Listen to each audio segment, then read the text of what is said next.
فرماتے ہیں کہ ہم سرکار صلی اللہ تعالیٰ علیہ وآلہ وسلم کے ساتھ تھے۔ ایک مقام تبوک کے مقام پر جب پہنچے پانی بالکل ختم ہو گیا، تو فرماتے ہیں کہ ایسا ہوا کہ ایک صرف برتن رہ گیا کہ جس کے اندر پانی تھا۔ اللہ کے رسول صلی اللہ تعالیٰ علیہ وآلہ وسلم، حضرت جابر کی یہ روایت ہے، فرماتے ہیں کہ وہ برتن تھا، اس کے علاوہ پانی بالکل تھا ہی نہیں ہمارے پاس۔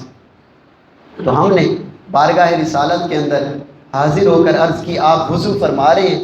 عرض کی، یا رسول اللہ صلی اللہ تعالیٰ علیہ وسلم، ہمارے پاس پانی نہیں۔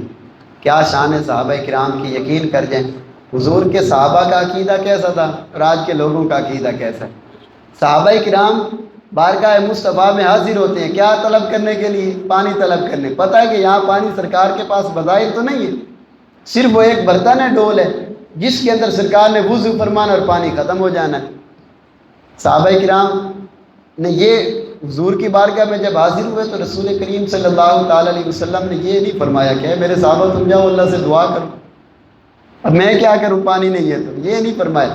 صحابہ کرام کا یقین کر جائیں عقیدہ یہ تھا کہ دنیا جہاں کی کوئی چیز بھی طلب کرنی ہو تو بارگاہ مصطفیٰ میں پہنچے۔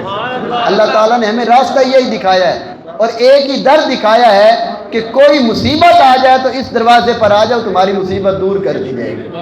صحابہ کرام جب اس جگہ پر آتے ہیں، امام اہل سنت فرماتے ہیں کہ باخدا، خدا کا یہی ہے در، باخدا یہ قسم ہے، با قسم کے لیے آتا ہے، باخدا یعنی خدا کی قسم، باخدا خدا کا یہی ہے در، نہیں اور کوئی مفر مکر، یعنی مفر کہتے ہیں یہاں سے بھاگنے کی جگہ، مکر کہتے ہیں کسی اور جگہ ٹھہرنے کی جگہ، کہ یہاں سے چلے جائیں کسی اور جگہ پر جائیں اور دعا کریں تو قبول ہو جائے۔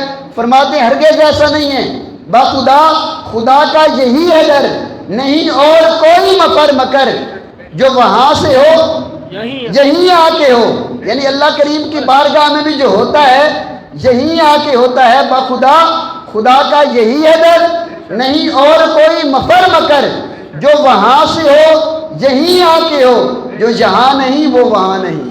جس کو یہاں سے نہیں نہ ملتا اس کو کہیں سے بھی نہیں ملے گا، کیونکہ اللہ تبارک و حدیث سے پاک ہے، بخاری شریف کی ہے، فرمایا کہ واللہ معطی انما انا قاسم، اللہ عطا کرنے والا ہے لیکن تقسیم میرے دروازے سے ہو، رب ہے معطی، یہ ہیں قاسم، رزق اس کا ہے کھلاتے یہ ہیں، انا اعطینا کل کوثر، ساری کثرت پاتے یہ ہیں۔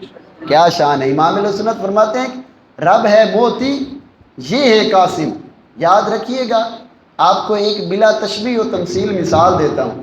ایک بادشاہ اپنا کوئی وزیر مقرر کرے اور وزیر کے ہاتھ میں اپنے سارے خزانے دے دے اور ساری کائنات کو، ساری ملک کو، ساری سلطنت کو یہ کہہ دے کہ وزیر سے جس نے جو کچھ لینا آ کے ادھر سے لے لو۔ اب کوئی شخص بادشاہ کے پاس جائے کہ بادشاہ مجھے تو کچھ دو، تو بادشاہ کیا کہے گا؟ اگر کچھ لینا چاہتا تو اسی وزیر کے پاس چلا جائے۔ تو حضور علیہ الصلوۃ والسلام اللہ تبارک و تعالیٰ کی ساری سلطنت کے وزیر ہیں اور نائب ہیں خدا کے۔ جو کچھ جس کو جو ملتا ہے وہ اسی در سے ملتا ہے، اس در سے جس کو نہیں ملتا اس کو کہیں سے بھی نہیں ملے گا، کیونکہ سب کچھ تقسیم ہی اسی ذات نے کرنا ہے۔ حضور نے واضح فرما دیا اللہ عطا فرمانے والا ہے اور میں ہی تقسیم کرنے والا ہوں۔ اس لیے امام اہل سنت نے کیا فرمایا، قرآن پاک کی آیت کی کیسے تفسیر بیان کی، انا اعطینا کل کوثر، اللہ نے کیا فرمایا کہ اے حبیب ہم نے آپ کو کوثر عطا فرمایا۔ اس آیت کریمہ کی تفسیر کے اندر جو مفسرین کرام نے لکھا ہے، اللہ تبارک و تعالیٰ نے حضور کو ہر شے کی کثرت عطا فرمائی ہے، وہ رزق ہو، وہ اولاد ہو، وہ مال ہو، کچھ بھی ہو، ہر شے کی کثرت اللہ نے حضور کو عطا فرمائی ہے۔ تو اب کسی کو عزت چاہیے، کسی کو بلندی چاہیے، کسی کو مال چاہیے، کسی کو شفا چاہیے، کسی کو اولاد چاہیے، اسی دروازے پر آنا پڑے گا تو پھر ملے گا، نہیں تو اس کو کچھ بھی نہیں ملے گا۔ رب ہے معطی، یہ ہیں قاسم، رزق اس کا ہے کھلاتے یہ ہیں، انا اعطینا کل کوثر، ساری کثرت پاتے یہ ہیں، ساری کی ساری کثرت اللہ نے حضور کو عطا فرمائی۔ صحابہ کرام کا یہ عقیدہ تھا اس بارگاہ کے اندر جائیں گے تو واپس نہیں لوٹیں گے، یہ نہیں فرمائیں گے کہ تم اللہ کے پاس جاؤ وہاں جا کر دعا کر لو تمہاری دعا قبول فرمائے، نہیں، حضور صلی اللہ تعالیٰ علیہ وآلہ وسلم تو پھر مسائل کے حل فرماتے تھے۔ آپ نے فرمایا کہ اے میرے صحابہ تمہارے پاس برتن ہیں؟ عرض کی یا رسول اللہ برتن بھی ہیں ہمارے پاس۔ فرمایا کہ لے آؤ پھر۔ حضرت جابر فرماتے ہیں کہ ہمارے پاس جس کے پاس برتن تھے وہ سارے برتن لے کر آ گئے۔ رسول خدا صلی اللہ تعالیٰ علیہ وآلہ وسلم نے اپنی مبارک انگلیوں کو اس پانی کا جو برتن ڈول تھا اس کے اندر رکھا۔ فرماتے ہیں کہ ہم نے کیا دیکھا کہ سرکار کی مبارک انگلیوں سے پانی کے چشمے جاری ہو گئے۔ ایک برتن، دو برتن، تین برتن، چار برتن، فرماتے ہیں پانی بھی پیا، جانوروں کو پلایا، برتن جتنے تھے سارے بھر لیے، پھر بھی پانی بچ گیا ہمارے پاس۔ کسی نے پوچھا کہ جابر تم کتنے تھے؟ حضرت جابر رضی اللہ تعالیٰ عنہ نے فرمایا کہ اس وقت ہم 700 تھے، لیکن خدا کی قسم ہم 1,00,000 بھی ہوتے تو پانی ہمیں کفایت نہیں دیتا۔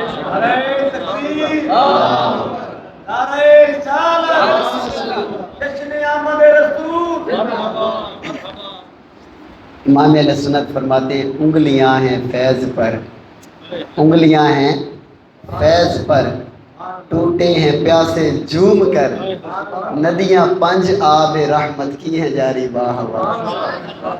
یعنی یا رسول اللہ کیا شان ہے، 5 آب کی پانی کے چشمے جاری ہیں آپ کی مبارک انگلیوں سے، واہ۔ فرماتے ہیں کیا شان ہے۔ یہ حضور علیہ السلام کو اللہ تبارک و تعالیٰ نے وہ معجزات عطا فرمائے، اتنے معجزات، کثیر معجزات، جانوروں کے بارے میں، صحابہ کرام کے بارے میں، سورج کے بارے میں، جو جس کو جس شے کی ضرورت ہوتی وہ بارگاہ مصطفیٰ میں آتا اور سرکار اس کی حاجت روائی فرماتا۔